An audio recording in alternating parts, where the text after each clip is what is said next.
धन्यवाद। सर, आप प्रदेश सरकार के कार्यकाल को किस तरह देखते हैं अभी तक? देखिए,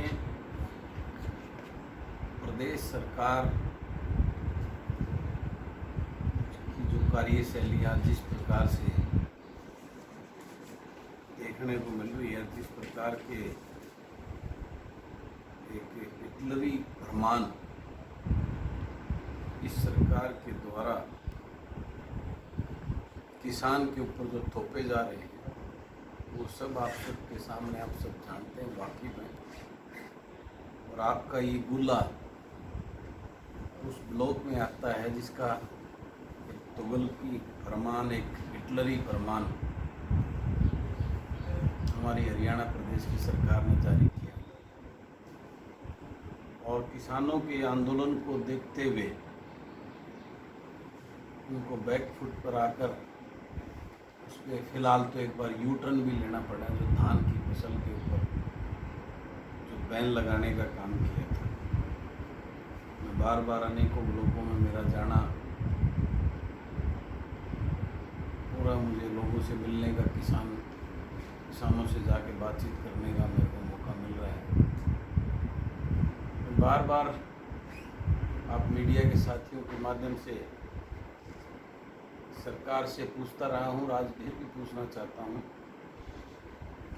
कि जो फरमान माननीय मनोहर लाल जी ने हरियाणा प्रदेश के लिए सुनाया था, जो आज उन्होंने किसान के आंदोलन को देखते हुए यू टर्न किया उस पर, और वो भी एक टेम्परेरी यू टर्न है, उसके बावजूद भी कैथल में आगे उन्होंने लोगों को अपना स्पष्टीकरण और समझाने की कोशिश की है पानी के ऊपर। मैं मानता हूँ पानी की गंभीर समस्या है, पानी के लिए चिंतित होना चाहिए, सभी को चिंतित, लेकिन आप पानी की चिंता सिर्फ किसान को करनी है क्या? जो इतने बड़े बड़े 5 स्टार होटल्स खुले हुए हैं, इतनी बड़ी बड़ी डिस्टिलरी, दारू की फैक्ट्रियाँ हैं और बहुत सारी इंडस्ट्री हैं जिसमें इतना लीटर पानी लगता है, तो ये पानी बचाने की जिम्मेवारी सिर्फ उस गरीब किसान की ही बनती है क्या? क्या इस सरकार ने कभी उन बड़ी बड़ी फैक्ट्रियों में, जिसमें कितने लाखों लीटर पानी प्रतिदिन उनमें यूज़ होता है, क्या कभी इन सरकारों ने उन फैक्ट्रियों, इंडस्ट्री को भी कोई नोटिस देने का काम किया है? बड़े बड़े मंत्री महोदय ने फार्म हाउसेज, बड़े बड़े घर हैं, ये नहाने में ही जो है ना कई लीटर पानी में नहाना, क्या कभी इनको बाउंड करने का काम किया कि आपने 10 लीटर पानी में नहाना है? ये जिम्मेवारी गरीब किसान की बनती है, उसी के ऊपर ये तलवार लटकानी पड़ती है। और फिर मैं ये पूछना चाहता हूँ कि हरियाणा सरकार ने कौन सी व्यवस्था करने का काम किया जिससे किसान धान की फसल को छोड़ के या नीचे का ग्राउंड वाटर ना लेकर उसके लिए कोई पानी की व्यवस्था करें? हरियाणा प्रदेश में मैं देखता आया हूँ, जब से मैं एक नॉन पॉलिटिकल फैमिली से, कितने सालों से SYL के ऊपर राजनीति करते आए हमारे यहाँ के। दादू नलवी नहर जिसको रिचार्ज करने के लिए जो एक बड़ा प्रोजेक्ट था, कहाँ है वो प्रोजेक्ट? हासी बुटाना नहर कहाँ है वो प्रोजेक्ट? मैं ये पूछता हूँ, इन सरकारों ने, हरियाणा प्रदेश की जो आज सरकार है मनोहर लाल जी की, जो पहले ये बड़े बड़े कपड़े निकाल कर आंदोलन किया करते थे भारतीय जनता पार्टी के नेता, हम ये करेंगे, हम किसान की बड़ी बड़ी बातें करते थे, आज वो किसान उनको दुश्मन नजर आने लगे। आज वो अपने ऐसे तुगलकी फरमान तो कभी किसी सरकार ने जारी नहीं किए जिस प्रकार का माहौल आज की हरियाणा प्रदेश की सरकार ने बना दिया है। और अभी ताज़ा जो अभी लोगों की समझ में नहीं आया, किसान को बर्बाद करने के लिए जो एक राष्ट्र एक मार्केट, एक बाज़ार का जो कानून केंद्र सरकार के द्वारा लाया गया है, आप सब जानते हैं कि ये कितना खतरनाक कानून है। इसका अभी तक आम जमींदार को उसको तो मालूम ही नहीं पड़ा है कि एक राष्ट्र एक बाज़ार का कितना बड़ा, इसमें मध्यम वर्ग और छोटा किसान तो मर जाएगा बिल्कुल। इसमें जो बड़े उद्योगपति हैं, जो बड़े इंडस्ट्री हैं, उनकी वाहवाही होगी। ये प्रयोग अमेरिका के अंदर उन्होंने लागू किया था, आज वहाँ अमेरिका के अंदर मध्यम वर्ग का छोटा किसान बर्बाद हो चुका है। और यही फार्मूला, और यही आज हरियाणा, हिंदुस्तान के अंदर 2 प्रदेश हैं जिसमें MSP लागू है, वो है पंजाब और हरियाणा। अगर आपने एक राष्ट्र और एक बाज़ार लागू कर दिया तो MSP का तो फंडा ही खत्म हो जाता है।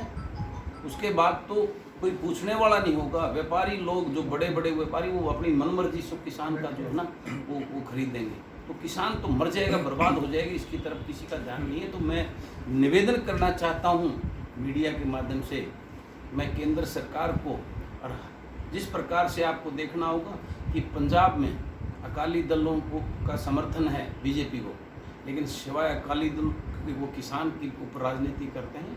उन्होंने सबसे पहले इसकी आवाज़, मैं हैरान हूँ इस बात को देखकर।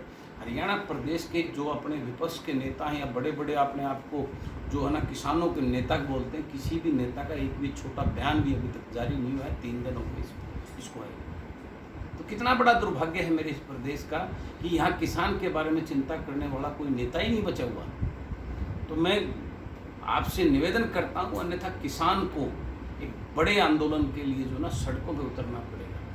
आपको ये अपने तुगलक की फरमानों को जो ना इसके ऊपर पूरा विचार करके, और जो भी किसान के लिए कोई नीति को बिल लाते हो उसमें किसान की भागीदारी होनी चाहिए, किसान संगठनों का भागीदारी होनी चाहिए। उनके जो वास्तव में जो किसान हैं उनको बैठाकर उनके साथ विचार विमर्श करके किसान के लिए जो बिल लाना है उसके ऊपर विचार करके उसको लागू करना चाहिए। अन्यथा जिस प्रकार से आपकी नीतियाँ, हरियाणा प्रदेश की नीतियाँ, और जिस प्रकार से केंद्र में बैठकर एक राष्ट्र एक बाज़ार की जो नीति आ रही है, अगर आपने इसको हरियाणा प्रदेश को इससे नहीं बचाया तो आने वाले समय में आपको इसके लिए बहुत भारी नुकसान, और इस किसान को आंदोलन के लिए मजबूर करने के लिए आप तैयार हो। और उसके लिए मुझे किसान के साथ खड़ा होकर अगर अपने खून का एक एक कतरा भी बहाना पड़े तो मैं इस किसान के लिए अपने शरीर का एक एक खून का कतरा बहाने को तैयार हूँ। लेकिन हरियाणा प्रदेश के किसान को इस प्रकार से लूटने नहीं देंगे। बहुत हो चुका है ये। अब मैं अपने प्रदेश के लोगों को, प्रदेश के किसानों को इस सरकार की जो किसान विरोधी नीतियों से अवगत हर रोज़ देखते हैं किस प्रकार से आज रेवाड़ी में, दादरी में, नारनौल में सरसों का कितना बड़ा घोटाला, झूठे रजिस्ट्रेशन करके कुछ बिजाई कुछ और है सरसों के नाम पर हज़ारों करोड़ का टैक्स जो है ना वहाँ से चोरी करने का काम किया है। पिछले सालों में झज्जर के अंदर जो है ना किसान संगठन धनखड़ जी ने, जो प्रदीप धनखड़ जी ने वहाँ धरना दिया था 450 करोड़ का था, लेकिन कोई सुनने वाला नहीं। अब जो है ना 4 सेक्टरियों को सस्पेंड करके मात्र उसको लिपापोती करके दबाने का काम सरकार कर रही है। इतने बड़े घोटाले किसान का जो है ना खून पसीने की कमाई को लूटने का काम कर रहे हैं।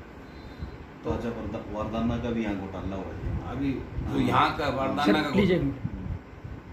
जिस प्रकार से पूरे प्रदेश में अनेकों घोटाले तो सामने आए, जो किसान से जुड़े हुए, मंडियों से जुड़े हुए। यहाँ गोला की बात करें तो पिछले दिनों जो बारदाने का नया बारदाना को पुराने बारदाने में बेचकर जिस प्रकार से घटिया बारदाना में यहाँ गेहूँ डालने का काम किया है, जिस प्रकार से किसान सरकार झूठे वादे कर आज अभी तक ना गेहूं की फसल के पूरे पैसे दिए हैं, ना गन्ने की फसल के पूरे पैसे दिए हैं, ना सब्जियों के जो भावांतर भरपाई योजना की जो बड़े बड़े दावे करती थी सरकार, उसका कहीं अता पता नहीं। तो मैं सरकार को इस बात के लिए निवेदन करना चाहता हूं कि किसान के साथ इस कमेरा वर्ग अन्नदाता के साथ इस मजदूर की तरह काम करके जो अपना पेट भरने का काम करते हैं, इसके साथ ये खिलवाड़ बंद करे।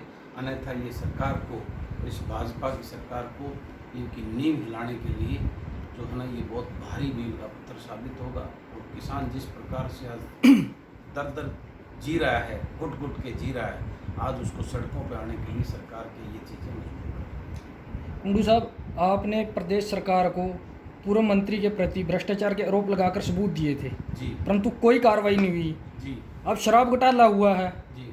तो क्या आपको लगता है कि इसमें कार्रवाई होगी? जब आपके सबूत देने के बावजूद भी कोई कार्रवाई नहीं हुई, क्या प्रदेश सरकार इस पर कार्रवाई कर सकती है? देखिए, यही चीज़ मैं जनता की अदालत में ले जाने के लिए निकला हूँ। जिस प्रकार से मैंने पूर्व मंत्री के जो किसान के साथ किसान को लूटने का जो शुगर मिलों में जो काम किया था, जिस प्रकार से किसान के, हमारे गरीब के ग्रामीण अंचल के पैसे को, जो सेंटर का अमृत योजनाओं का पैसा था, उसको अपने चहेते ठेकेदारों को डबल रेटों में देने का जो काम किया था, उसमें कितने बड़े बड़े घोटाले थे और उसके इतने सबूत मैंने दिए थे उस पर कोई कार्रवाई नहीं, आप सब जानते हैं। इसलिए मैं इसको जनता की अदालत में, ताकि जनता इन लुटेरों को, जो इनको समझ सके कि ये किस प्रकार से हरियाणा प्रदेश को लूटने का काम कर रहे हैं इनको। रही बात अभी आपने जो है शराब घोटाले की बात की, तो शराब घोटाले में इस पूरा प्रदेश जानता है कि जो उस कमेटी का जो अध्यक्ष उन्होंने थे मिस्टर टी.सी. गुप्ता जी, उनके ऊपर कितने सीबीआई के केस चल रहे हैं, कितने घोटाले उन्होंने बड़े बड़े घोटाले कर रखे हैं, वो केस उनके ऊपर ऑलरेडी चल रहे हैं। वो ऐसा इंसान क्या रिपोर्ट देगा और क्या निष्कर्ष देगा, इसमें बताने की जरूरत नहीं। उसके साथ और अन्य जो अभी जोड़े हैं उनका इतिहास कौन नहीं जानता उन अधिकारियों का। तो ये सिर्फ एक लिपापोती करके इसको दबाने के लिए सारी चीज़ें हैं। इस तथ्य से और सच्चाई से दूर तुरंत इनका कोई नाता नहीं है, और इस बात को जनता को समझना होगा। और इसी बात को बताने के लिए मैंने अपनी मुहिम पूरे प्रदेश के लिए निकला हुआ हूँ। मैं पूरे हरियाणा प्रदेश के लोगों को इस दोगली करनी और कथनी में जिसमें इतना फ़र्क है, ऐसी सरकार की सच्चाई बताने के लिए लोगों के बीच में मैंने अपना ये मुहिम बनाई है। मैं पूरे प्रदेश के लोगों के बीच में जाकर और जो है ना इनकी सच्चाई बताने का काम। कुंडू साहब, और प्रदेश इसका के एक मैं उदाहरण बताता हूँ। इस भारतीय जनता पार्टी की पार्टी को या इस जो सत्ताधारियों को, बलराज कुंडू जैसे, भाई देवेंद्र जैसे लोगों को पार्टी में टिकट ना देने का एक मुख्य कारण यही है कि हम लोग सच्चाई के साथ और लोगों की सेवा करने के लिए राजनीति करना चाहते हैं। इनके नेताओं की चम्मच मारने के लिए नहीं, हमने इनके पैर नहीं दबाए, इनको और दूसरा लोभ लालच नहीं दिया जिसकी वजह से ऐसे लोगों को ये टिकट से वंचित करके और अपने यशमैन जो उनके दरवाजे पे खड़े वाले नेताओं को जो है ना ये आगे ले जाने का काम करते हैं। हम लोग जनता की सेवा करने के लिए, जनता को जागरूक करने के लिए, जनता के वकील बनकर उनके हक उनको दिलाने की, उनकी लड़ाई लड़ने के लिए राजनीति करने के लिए।